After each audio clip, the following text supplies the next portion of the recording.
Right, okay, we've got the two side pieces for our box.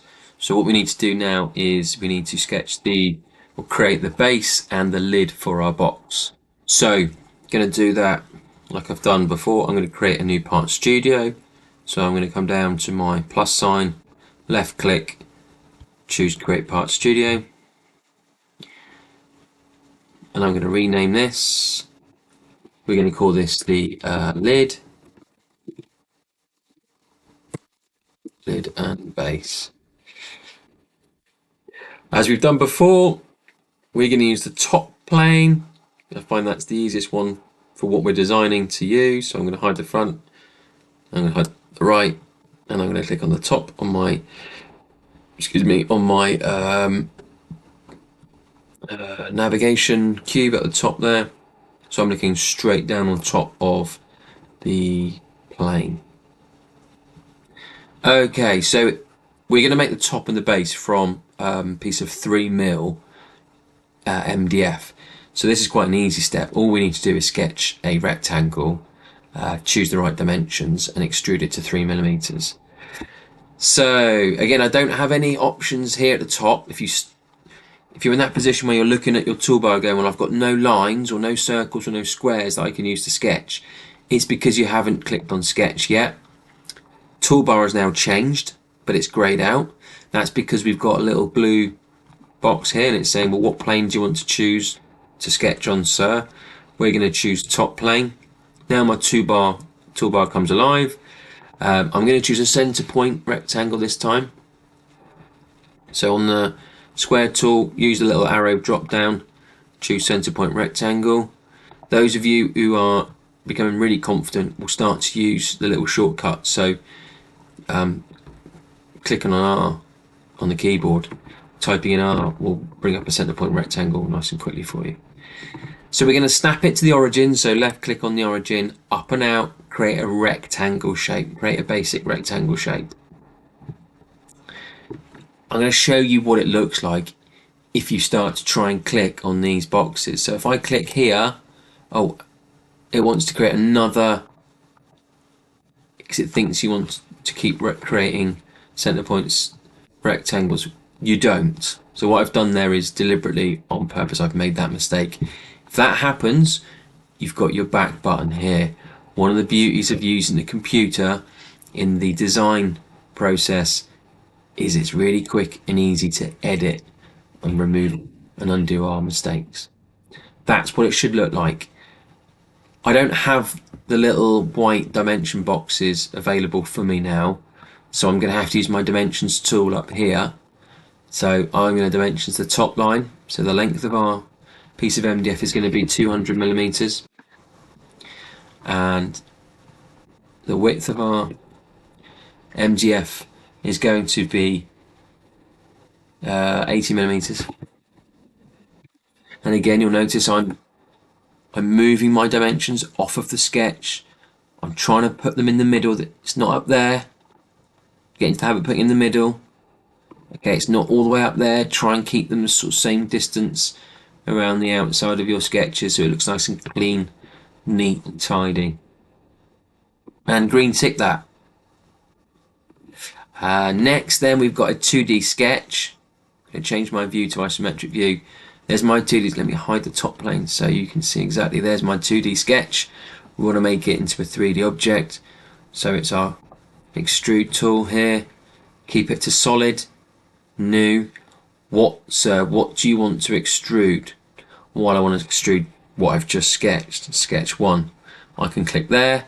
This time I'm going to click here, just so you can start to see the different ways that you can use Onshape, and you can start to use it the way it best suits you. Okay, remember I've got my toggle button. I can toggle it down, I can toggle it up. For the design of this box, it doesn't make a difference. I'm going to use the symmetric tool here so you can see half of it goes up, half of it goes down. And what we want to do is change our depth to 3mm. We're using 3mm thick MDF. And there we go. Green tick that.